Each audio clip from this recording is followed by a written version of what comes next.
wreck. Time to get your tech wreck. Tech wreck. Chicky. Tech wreck. Time to get your tech wreck. Okay, Joe, it is tech wreck time. I'm going to let you go first. What do you got for us this week? I'm recommending the Brick, getbrick.app. If you haven't heard of this, it is a physical device. All right. We've had a few stories about our reliance on technology and my anxiety around it. The Brick is a magnet. So I stick it to my fridge. You physically scan it and it works with its app on the phone to lock you out of other apps. And then you can't access those apps again until you physically scan the Brick. So people are like, well, you're home, right? So can't you just, here's what I'll do usually. If I'm going out to the park or something with my kids, I will scan the Brick before I leave the house. And then I can't access email or whatever other I don't have any social media apps on my phone, like email, chat, anything that will distract me from my children, I cannot access while I'm outside of the house.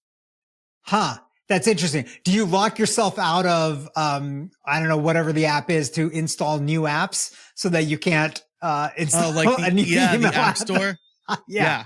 So the cool thing about the app is the Brick app is like you can either you can have an allow list or a block list. And so I use the allow list. So I'm like, only allow me to access these specific apps. Got it. And it's like texting the phone and stuff like that. Right.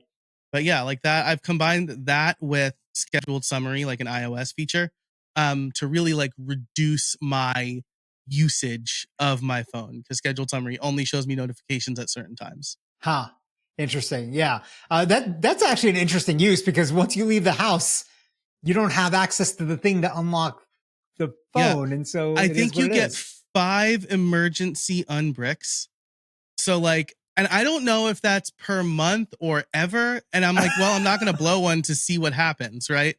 And even if you restart the phone, it doesn't unbrick, which is cool. Because that was always a workaround with like focus modes and stuff like that, or like some other apps.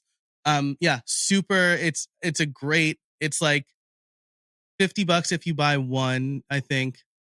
And I'm probably going to get a couple more, like one for my car if I go to the coffee shop or something or whatever. But it's really good. If you're not close to the device, you cannot use specific apps. There you go. That's awesome. Well, this week I've got something that's totally unrelated to what you just recommended. It's the Environmental Working Group's Tap Water Database. This is a recommendation that I'm sure producer Shannon from a long time ago and who was just recently on the show as well as a guest host would appreciate. So the Environmental Working Group has this database. You can go in there and type in your zip code and then what your water utility is, and they will tell you the kind of things that the water that's coming to you likely has, and maybe outside of limits of what they recommend. So it's a great tool if you're thinking about using a water filter in the house, either a whole house water filter or a point of use water filter, to make sure that you're buying something that deals with the things that are coming in the pipe. So super helpful to me. We already had a whole house water filter installed, but I looked at it and I was like, oh, that's good to know, because I think my water filter deals with all of those things that my water utility is maybe a little bit lax on.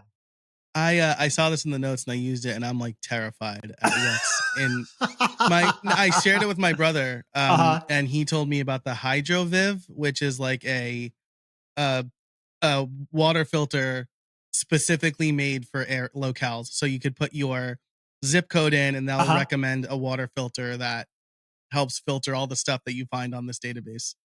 Oh, that's cool. Yeah. I'll do one shout out. We did a whole house water filter, Springwell water filters. So they're not cheap because you're doing the whole house. But I've recently done some water testing. I'm actually waiting for results to come back. It's actually another recommendation from producer Shannon, and it might be a tech rec in the future. But it seems like I actually tested the house water for chlorine. Like they had a little dipstick thing.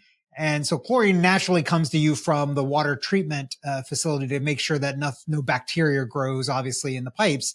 But after my water filter, there is no chlorine in the water, which I don't know, probably a good thing to not be drinking chlorine, actually. You know, that's like the bleachy stuff. So whenever your water smells like bleach, that's because there's too much chlorine in there. So that's very why interesting. The pool smells like that too, because that's what they use a lot of times as well.